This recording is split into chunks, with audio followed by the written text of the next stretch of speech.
ব্রাজিলের স্কোয়াডে ইনজুরির হানা, ছিটকে গেছেন দুই তারকা ফুটবলার। স্কোয়াডে ফিরতে পারেন নেইমার জুনিয়র।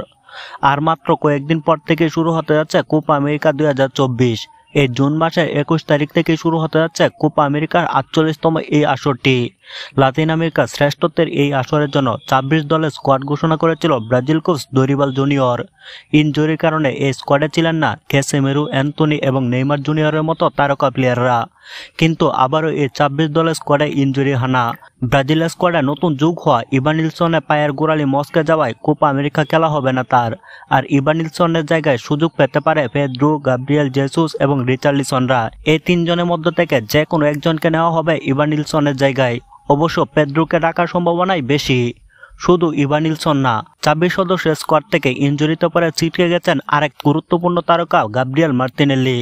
গতকাল অনুশীলনের সময় মিলিতাওয়ের ট্যাকেলে ইনজুরিতে পড়েন তিনি এবং মেডিকেল টিম তাকে মাঠের বাইরে নিয়ে যায়। ইনজুরি কতটা গুরুত্বপূর্ণ এখনও অফিসিয়ালি আপডেট আসেনি। তবে ব্রাজিলে অনেক ভক্তই চাচ্ছেন মার্তিনেল্লির পরিবর্তে নেইমার জুনিয়রকে স্কোয়াডে অন্তর্ভুক্ত করা হোক। ভক্তদের চাওয়া নেইমারকে কোপা আমেরিকা স্কোয়াডে নেওয়া হোক। সে খেলতে না পারলেও বেঞ্চে বসে থাকার জন্য হলেও তাকে স্কোয়াডে নেওয়া হোক। আসলে যদি নেইমার ইনজুরি মুক্ত থাকে এবং খেলার মতো পজিশনে থাকে তাহলে অবশ্যই নেইমারকে নেওয়া উচিত। আর যদি নেইমার খেলার মতো পজিশনে না থাকে তাহলে তাকে কেন শুধু শুধু বেঞ্চে বসিয়ে রাখার জন্য স্কোয়াডে নেবে। আসলে মার্তিনেল্লির জায়গায় কাকে স্কোয়াডে অন্তর্ভুক্ত করা হলে ভালো হবে তা অবশ্যই দরিবাল জুনিয়র ভালো জানেন। অবশ্যই তিনি যাকে নিলে ভালো হবে তাকেই নিবেন। ভিউয়ার্স, আপনাদের কাছে কি মনে হয় নেইমারকে এই অবস্থায় স্কোয়াডে নেওয়া ঠিক হবে কিনা তা কমেন্টে জানিয়ে দিন।